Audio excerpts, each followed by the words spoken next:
Welcome Genes to Kerbal Space Program. Today we are doing a tutorial on how to build and fly and orbit your first spaceship. Now this video is going to be split into 3 parts, so hold in. Let's just jump into a new sandbox world and let's get started. Alright, so the first building you want to go into is your vehicle assembly building. This is where everything that you build that goes into space is going to be made. Now let's just jump back out for a moment and show you the entire space center. There it is, and let's just jump right back into it. Now let's go for a little tour around the screen.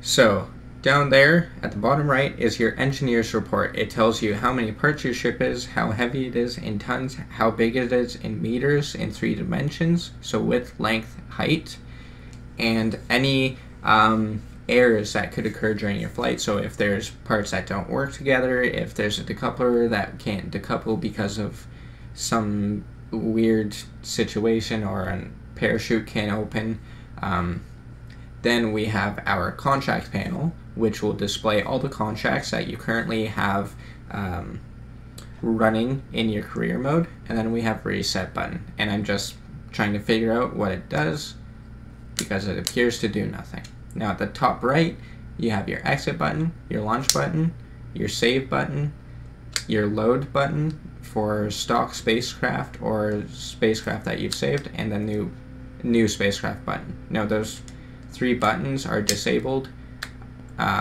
because there is currently no ship in there. But you can see as soon as I put the command module in, they started glowing, or they were illuminated. Now I also did change the sign to Shutco because that is my favorite sign. It is simple, it is minimalistic, and I just like how it looks. Anyways, rename the ship to YouTube Tutorial Mark 1, and now we're looking at the pilots. That little button up there is where you switch them out. Now this is the command group button, or command group menu, where you can set certain things to happen at the same time as other things. So you can set your entire ship to break apart. If you abort the launch, you can set brakes and lights to turn on and extend at the same time. You can do all sorts of magical things with control groups. Now this is the part panel. It is organized into cockpits, fuel tanks, engines, command and control, structural, aerodynamic, utility, and science.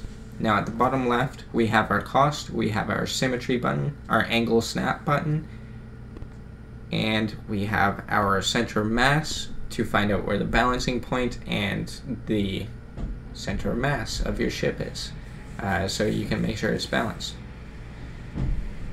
Then we have the center of thrust and the center of lift buttons, which will not show anything right now because we do not have an engine attached or wings. Now let's go and choose a bigger space module just for extra learning purposes. Now those green things that you saw at the top and bottom are your attachment points, where you're going to be adding parts and where the ship will break apart if you take away parts. Now this command module is the center for the whole ship now.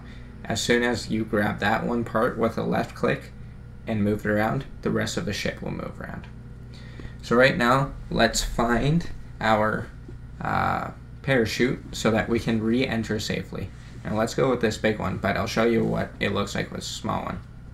It doesn't look good, and also it will not be strong enough to save us from a re-entry. So let's stick with the big one. So next, let's find a decoupler so that we can separate this part, the main part, from the rest of the ship before re-entry so we don't burn up as one giant piece. Now let's add landing struts so that we can make sure that our Kerbals are comfortable upon landing. And if you right click, you can extend it and retract them in the VAB. You also see other options like that scale button, which is a mod, so ignore it. And then you can lock and unlock suspension. The same goes for the decouplers. So you can change the force, you can change the staging, so you can have it available in staging or not, and you can enable or disable crossfeed if you want fuel to flow through that part. The command module also has the scale thing. It has torque, and it has a flag toggle. Also, it has these little sliders for electric charge and monopropellant to decide how much of each you want to be stored inside the command module. Now let's go take a look at the flag thing. Let's just try to find it. There it is, and you can see it toggles the strut cosine on and off. Alright, so movement. If you hold right click and drag the mouse around, it's going to rotate your screen. If you scroll up and down, it will move you up and down through the view. If you hold shift while scrolling, it will zoom you in and out, and left clicking, of course, will manipulate the parts.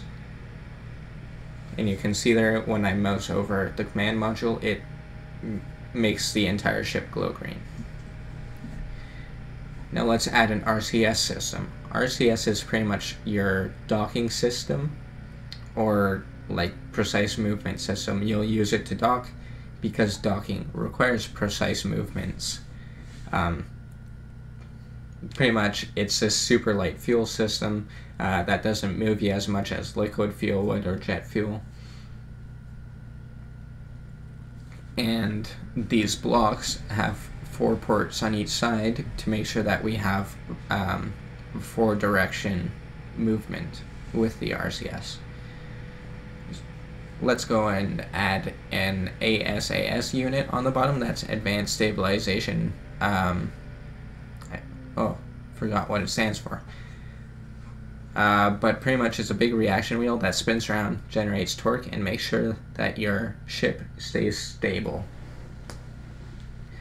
Now, if you mouse over a part in the part menu there on the left, it will give you a description. It will tell you the mass, crash tolerance, max temperature, cost, and if you right click on it, it will give you extra information like the thrust of the engine, the ejection force of a decoupler. What else? There's other things. The flame out percent or requirements. Pretty much any extra info that it can give you, it will. And you can see on that Kerbodyne thing, that's purely structural. It has no additional function, so it will not give you extra information. Now let's go and press Alt and left click, and that is how you clone things in Kerbal Space Program if you need more than one part that is exactly the same. So we have a second decoupler there, so we need a deorbiting stage relay. So that fuel tank's too small. Let's go find a bigger one. It's right there. And let's find the appropriate engine so that we don't just fly off into space because it's too powerful, and we don't just stick in space because it's too weak. So obviously that small one is way too weak. That one is probably going to be what we're using. That one, big, probably inefficient, not going to make it back in, or will fly off into space. And that biggest one, you'll re-enter too fast. So let's go with the Goldilocks engine. So yeah, we can see those first two were too powerful with thrust. They'll just re-enter you too fast or shoot you into space. So let's go with the small one. Clone again, get rid of that extra engine or fuel tank, and let's add a bigger one because this is going to be our main stage. This is going to be what shoves us into space. And for this one, we can go ahead and use that bigger engine. That smaller engine, there's no way it could push this huge monster into space. Now what we need is tail fins to create drag on the tail of the rocket so it keeps us pointing in the right direction. And once we add these on, we will be ready to launch. So right now, let's just look at the costs. Costs are everything in career, so we'll go with the lowest cost and the greatest ability. So let's go with those tail fins. Select the symmetry, and now we're ready to launch. Let's go.